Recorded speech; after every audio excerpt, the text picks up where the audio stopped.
guys. Haven't been on here for a while. I've been a little busy and preoccupied and getting ready to go to a court tomorrow. Amicus Curia, which is a friend of the court, and it would behoove them maybe to pay acute attention to detail to the things I have to say. My research is starting to conclusively show that we are all agents of the IMF with a duty to make an observation, create a record, and report it. What are we reporting and why? Well, as you know, the head state probate officer, identified as a state registrar, actually creates the estates. The all caps name that you've been utilizing is in fact a DBA, doing business as, because the way that the system was designed, you had to be able to interact with it. They were duty bound to create an estate for you, an entity for which you could operate in commerce with. And it's only due to our ignorance and our lack of knowledge that we misuse and possibly abuse the very system that was designed for our benefit. And they don't have an obligation to show us this, ladies and gentlemen. This comes from years of research and study that you start to develop a mindset to comprehend how exactly it's working. But essentially, when we fail to do our due diligence, we cheat ourselves because we are the bailor for the bailee, which is the United States. What am I trying to convey to you?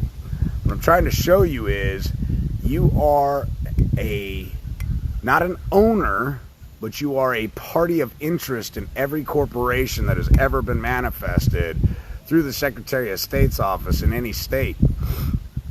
And I can say that with conviction. So you are an interested party in hotel chains. You are an interested party in the United States, and they owe you. That's why Title 18, subsection 8 is so important. All obligations are obligations of the United States, because when they took your lawful money, you can't pay a debt with a debt. So the only thing logically that makes sense is that, and that is practical, is that all debts are dischargeable. You can either set them off or discharge them. You can't pay a debt with a debt. Franklin Delano Roosevelt said it best in his inaugural speech. You can't pay a debt with a debt. Well, that gives rise to what exactly is a debt. Debt has value. It's not, the way in years past, the way I perceived debt is debt was a bad thing. Debt is not necessarily a bad thing. It is a debt-based system. That's how this system functions and operates. And we pledge our credit. And unfortunately, we've never been taught how to restrict our endorsement, how to dissolve the personal liability, if you will. So, in gaining this acquired knowledge, which is not easy to come by, I speak to people who go to Ivy League schools and go, hey, look, we're not learning any of this stuff that you're sharing with us, but a group of us have decided to get together and see if what you're squawking and talking about has any merit, and it's kind of interesting. We're perplexed here, Derek. We're perplexed by the fact that you, one, have managed to get as far as you have with this, and two, that what you're speaking about can actually be found in the literature if you look for it. And I said, yeah. They said, so what's next? I said, well, we got to do our best to help our fellow brothers and sisters comprehend the system that we're in, and the best way to do it is to take you back to Colonel Mendell House, who said very soon every American will pledge their biological property in an ancient system of pledging. None of them will be the wiser as to what we're doing, but it is essentially the only way to fund a government, period. This system's been in place for quite some time, ladies and gentlemen, and it isn't going to change tomorrow.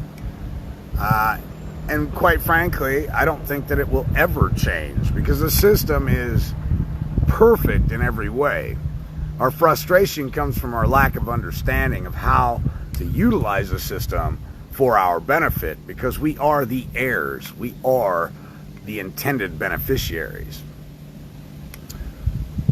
So today we're going to go down to a Vital Records and ascertain about 10 different birth certificates. Well, 10 birth certificates. We're also going to acquire the long form COLB with all the vital information on it. We had a nice chat with Vital Records this morning about the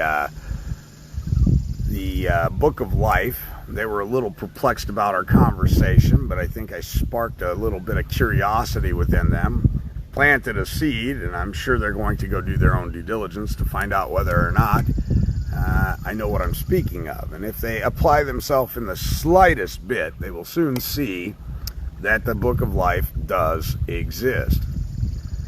Another important thing to talk about this morning is the name, decree, change of assignment exemplified. You see, in the good book, it tells us we're supposed to go get a new name on a new white stone for which no man knows. All right? And that's our way of staying on the private side. Being in the public is dangerous. Being in the public, you become a debtor, okay? Or are presumed and assumed to be a debtor. And that's all fine and dandy if you want to be used through usufruct and your energy harvested for their ulterior motives. It was like I explained to my mother the other day. I said, you know, if you're a taxpayer, mother, and you never ask them where your life source energy is going, and it's being utilized to bomb kids in other countries and buy bullets for the machine of death, this war machine, are you an accessory after the fact? Are you a primary root cause of somebody else's peril? And it broke her heart. You know, she took to heart what I was saying, and it really disturbed her on a level that I don't think I've ever seen her disturbed. And she said, well, how would I know? I said, simple inquiries. Simply ask them where your life source energy is going when you donate it as a Class 5 gift and estate, or a Class 2 under the Class 2 income tax. Simply ask them where every red penny is going, where every ounce of your energy is being utilized. Is it really being used for the greater good? Is it really being applied with the intent of the Heavenly Father to bring peace upon this blessed earth? Or is it being utilized for nefarious activity because we just don't care to ask? Our lives are so busy trying to collect materialistic things that we don't realize we're damning our soul by funding terrorism, by funding corruption, by funding the abduction of children and offspring. You see, if you give freely to someone who, or something that you don't understand or you don't know, is it plausible that you're funding nefarious activities? The reality of it is, criminals will do whatever it takes to keep themselves afloat, to keep their racketeering and their RICO schemes going, all under the guise that it's for the greater good of mankind, even though that what they're up to is actually unjustly enriching themselves and causing despair and harm to others. You know, if we spent 1/10 of the energy that we spend bombing other countries and making sure people were fed and had roofs over their head, this world would be a better place. It'd seemingly be a better place almost overnight. So we start to look at the codes, the statutes, and we look at the Bible, and we start to make comparisons, and we can start to draw lines to things that enlighten us and tend to make sense, not only in our brains, but spiritually, mentally, physically. They manifest into being true and correct. When you look at what has been done, it's very, very clear that under the Law of Nations 192, which, mind you, all nations abide by, because the bankers fund both sides of the war. Make no mistake about it, ladies and gentlemen, Lindsey Graham in 2011 said that the homeland is a battlefield. They're at war, and they always have been, because war is profitable. War leads to mass confusion, and what follows mass confusion is mass manipulation. So under the Law of Nations 192, you can surrender a birth certificate, which is really a bailment certificate, and you can forgive the debtor as the debtor forgives us our debts, right? You are a creditor, and the proof is in the pudding. Your sign of nature is the value. Because this is a debt-based system, everything is based upon pledges of promise. But with a blank banker's endorsement, they turn around and instead of redeeming your pledge at the United States Treasury, they take it over to the Federal Reserve, increasing the national debt, when we have a duty and an obligation to decrease the national debt. And as I read the Bible, it says, the offspring will pay for the sins of the father. So here we are running up the national debt when we should be bringing it down and canceling out the debt obligations with our qualified endorsements. And because we're not doing that, our offspring will pay for our sins, our lack of knowledge. Also says in the Bible that interest shall not be had. Consequently enough, before 2012, there were plenty of nations left that did not charge interest. They would provide a loan, allegedly, but there was no interest due and owing. That didn't really suit the IMF. It didn't suit the international bankers to have competition in that fashion. Iran being one of the last standing nations, as far as I'm concerned with my research, that still does not charge interest on an alleged loan. Kind of unique that Libya, which Gaddafi ran, was the same way. There was no interest on loans there. You acquired a loan and you paid back the loan because they didn't believe in usufruct. They didn't believe in an interest on top of that. And it worked really well for them. When we're looking at America and the Americas, and we realize that this is a spiritual battle. People argue the semantics one way or the other on the King James 1611 version of the Bible.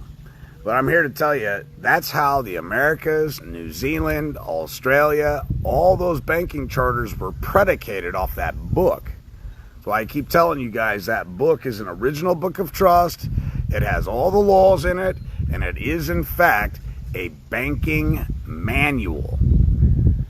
So with that said, I'll let you guys go. I appreciate all your support, all your donations. I am working on the land patent class. I wanted to have it done by the end of June. Unfortunately, there's a lot that goes into these classes to ensure that you guys can ascend of the mind. My last class, How to Beat the Bank, is still available. You can make a donation through Cash App, Venmo, or Cash App, Venmo, or Zelle to ascertain that. I have had many calls now. People are going, wow, the responses we're getting back from this documentation are amazing. We feel good about what's going on. We're only 30 days into it, 60 days into it, and the alleged creditors are no longer responding to us, which is great because they're acquiescing by tacit agreement, and we may have to move for a declaratory judgment, a summary judgment, and eventually get our writs of execution, or we seek to have a letter of satisfaction issued and the accounts closed, both receivable and payable, and zeroed out. So we're looking forward to having all that positive feedback come back in. It's important to understand Due process of law is simply notice and opportunity, ladies and gentlemen. It's nothing fancy. It's nothing more than, hey, George, you kicked my dog. Here's the bill for kicking my dog. Here's the evidence for kicking my dog. I got you on audio, videotape, and I just need you to pay this true bill due and owing. That's notice and opportunity. That's due process of law. Real simple. It's not a hard concept to grasp. And with that, I'll let you guys go. I've got a lot of work to do today. We're going to Vital Records, and we're going to do something unique in a court tomorrow. And we're going to see what they do. And I'm going to go in there meek as Kyria, because I'm not a lawyer. I'm just a friend. I'm a friend of the United States. I'm not a neutral, and I'm not an enemy belligerent combatant. I am a friend. And the reason I'm a friend is because I am the bailor for the bailee, which is the Secretary of the United States. And the Secretary for the United States is the bailee. And because of that fact, they come in as a quasi-bailor because we don't know who we are. And as soon as we announce who we are, they have to abide and adhere to the rules that have been set forth in this debt-based monetary system. So with that said, I love you all. Thanks again for your support. I'll be back soon. If you'd like to support me even further, you can go to selfgovernanceu.com and join. If you would like a recording of the last class I had, How to Beat the Bank, with all the documents, which getting ready to add some more documentation to that class. And that's the beauty of joining that class and that class folder, is as I find more information that's pertinent, more information that is tried, true, and tested and works, it goes into that folder as well. So thanks again for all your support, and we'll talk to you soon.